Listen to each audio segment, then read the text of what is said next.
Here I have my brain. This outer area is the cerebrum. On the surface we have grooves, which are these lines here. Those are the sulcus. Those separate the little bit larger ridges, which is called the gyrus or the gyri. Medial longitude fissure is here. It separates the right and left hemisphere. Frontal, the parietal, the occipital, and the temporal lobes. When you're starting, the frontal lobe is responsible for our motor functions. The parietal lobe processes our somatic sensory information. The temporal lobes receive our auditory senses, and the occipital lobe receives our visual senses. Cerebellum is inferior to the occipital lobe, and it controls our muscle coordination. Now I have the ventral side facing up. We have the pons, the medulla, the brain stem, and then the spinal cord. So I've cut the two hemispheres in half now. I have the hypophysis here, and above that would be the hypothalamus. Superior to that would be the thalamus.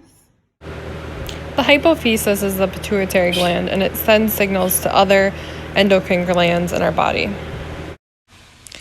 The hypothalamus is responsible for our homeostasis function, like internal temperature and hunger. The thalamus refers our sensory information to the cerebral cortex. The pineal body is here. The pons would be here, and the medulla would be located downstream of that towards the spinal cord. The medulla is responsible for our autonomic nervous system features such as breathing, swallowing. The midbrain is located here between the thalamus and the pons. I've made a cut through one of the hemispheres, and this darker area would be the gray matter. And this lighter area, more white, would be the white. Towards the back, above the pons and the medulla, we have the cerebellum, which would be here. The cerebellum is the portion of the brain that controls our balance and muscle coordinations. The outer layer is the cortex. In the front, we have the olfactory bulb, which takes in senses from our nose and synapses with the neurons into the olfactory nerve. And we also have the optic nerve, which takes in senses from our eyes.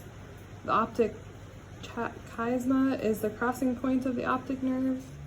Together they make up the diencephalon region. These lines here are our ventricles. These are areas that have our cerebral spinal. Our gray matter is responsible for our cell bodies and dendrites, while the white matter has our myelinated axons, which the gray matter has unmyelinated axons.